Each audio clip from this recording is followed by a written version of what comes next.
அதிமுகவின் செயற்குழு பொதுக்கூட்டம் சென்னையில் இன்று நடந்தது. இதில் பல்வேறு தீர்மானங்கள் வாசிக்கப்பட்டது. முழுக்க முழுக்க மாநில ஆட்சியை எதிர்த்தே பெரிய அளவில் வாசிக்கப்பட்ட நிலையில் அதிமுகவின் கணக்கு என்ன என்பது வெட்ட வெளிச்சமாகியுள்ளது என கூறப்படுகிறது. அதிமுகவின் பொதுச் செயலாளராக எடப்பாடி பழனிசாமி தேர்வுக்கு பின் முதல் அதிமுக பொதுக்குழு மற்றும் செயற்குழு கூட்டம் இன்று சென்னை வானகரத்தில் நடைபெற்றது.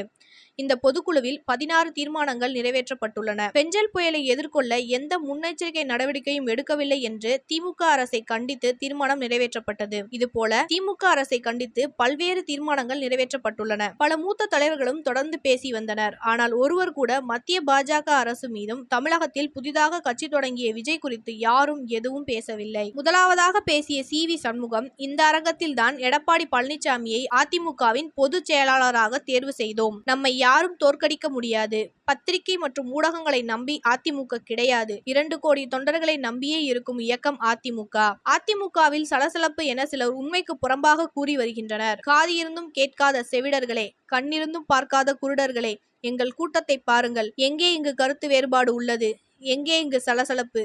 ஒற்றுமைதான் அதிமுகவின் பலம். 100 கருணாநிதி வந்தாலும் அதிமுகவை ஒன்றும் செய்ய முடியாது. 2026ஆம் ஆண்டு எடப்பாடியார் தலைமையில் ஆட்சி அமையும். பத்திரிகை மற்றும் ஊடகங்கள் உளவியல் ரீதியாக நம்மை பலவீனப்படுத்த பார்க்கின்றனர். அதிமுக யாரையும் நம்பி இல்லை. தொண்டர்களின் ஒற்றுமையே அதிமுகவின் பலம் என பேசினார். ஆனால் பாஜக பற்றி இவர் ஒரு வார்த்தை கூட பயன்படுத்தவில்லை. தொடர்ந்து எடப்பாடி பழனிசாமி பேசுகையில், கார் ரேஸ், அப்பாவுக்கு பேனா சிலை, கனிமொழி இருமாப்புடன் 200 தொகுதியில் வெற்றி பெறுவோம் என்ற திமுகவின் கனவு பலிக்காது. அதிமுகவின் எழுச்சி வரும் சட்டமன்ற தேர்தலில் தெரியும்.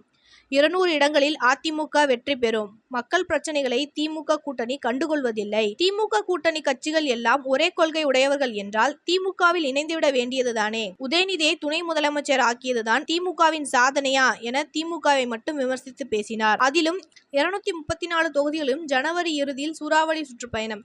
அஇஅதிமுக தலைமையில் மக்கள் விரும்பும் கூட்டணி அமையும். உறுதியாக அத்தனை பேரும் எதிர்பார்க்கின்ற கூட்டணி அமையும் என்று எடப்பாடி பழனிசாமி அறிவித்துள்ளார். அதனால் அடுத்த முறை எப்படியாவது ஆட்சியை அதிமுக பிடிக்க வேண்டும் என்று பெரிதாக நம்பிக்கை இருக்கிறது. எதிர்பார்த்த கூட்டணி என்று பாஜகவா, விஜயா அல்லது திமுக கூட்டணியில் இருக்கும் கட்சி வருமா என்ற சந்தேகம் எழுந்துள்ளது. இதன் மூலம் மீண்டும் பாஜகவுடன் அதிமுக கைகோர்க்கிறதா என்ற சந்தேகம் எழுந்திருக்கிறது. குறிப்பாக ஆரம்பத்தில் கூட்டணியில் இருந்து வெளியே வந்த அதிமுக பாஜகவை கடுமையாக விமர்சித்து வந்தது. தற்போது அதனை பாஜகவும் அதிமுகவும் குறைத்துள்ளது. விஜய் குறித்து அதிமுக பெரிதாக எந்த விமர்சனத்தையும் முன்வைக்கவில்லை. அதனால் அதிமுக அண்டர் கிரவுண்ட் வேலைகளை பக்காவாக அதிமுக வேலை பார்த்து வருவதாக கூறப்படுகிறது.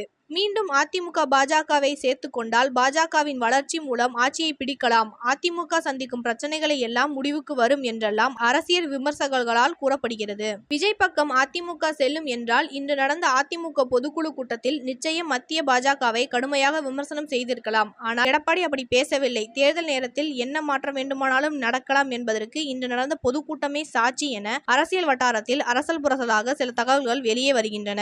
ஆனால் எடப்பாடி பேச்சை கண்டு திமுகவினர் பாஜக அதிமுக மறைமுக கூட்டணி அம்பலமானது என தொடங்கியுள்ளனர்.